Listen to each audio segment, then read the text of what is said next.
നീ വിഷമിക്കണ്ട വിശ്വനാഥ, നിന്നെ കൊന്നത് ഞാൻ തന്നെ.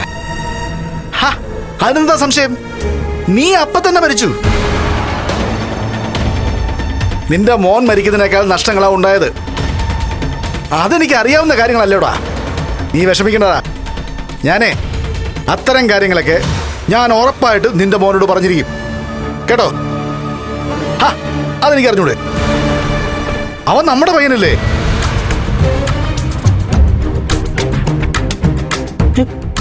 ഇവനിതെന്തൊക്കെ പറയുന്നു? ഓ, അതെനിക്ക് അറിഞ്ഞൂടാ. എടാ, അടുത്ത തവണ നമ്മൾ കാണുമ്പോ നിന്റെ മോൻ അറിയേണ്ടതൊക്കെ അറിഞ്ഞിരിക്കൂടാ. ഇവിടെ മറ്റവനും ഉണ്ടല്ലോ. ഇനി അവൻ എന്റെ ദേഹത്തേക്ക് ചാടിക്കേറുവോ? അതെനിക്ക് അറിഞ്ഞൂടെ?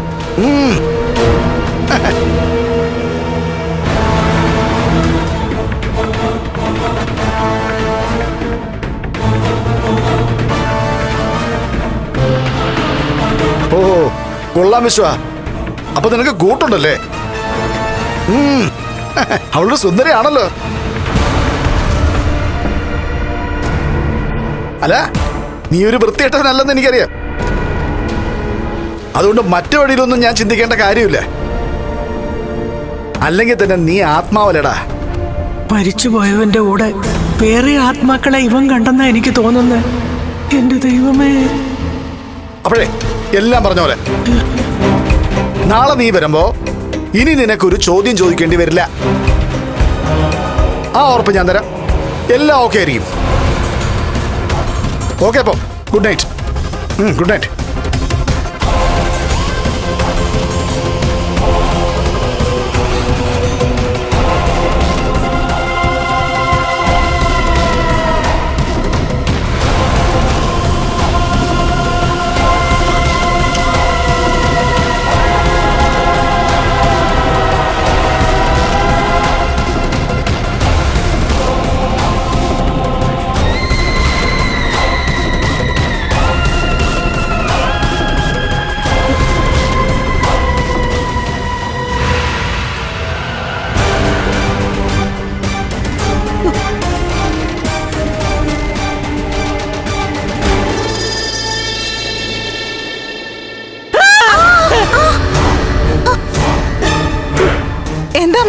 ഞാനാ.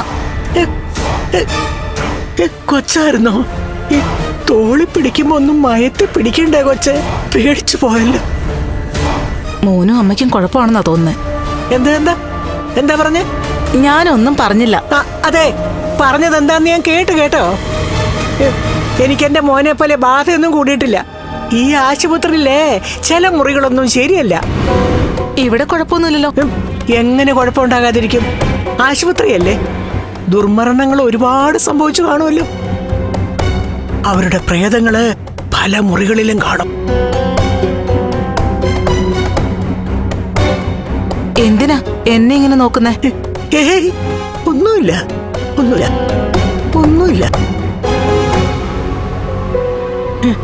ഇവളൊരു പ്രേതമാണെന്നാ തോന്നുന്നേ. എന്താ? ഒന്നുമില്ല. കുട്ടി പൊക്കോ. വട്ട് കുടുംബമാണെന്ന് തോന്നുന്നു.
ഉറങ്ങി.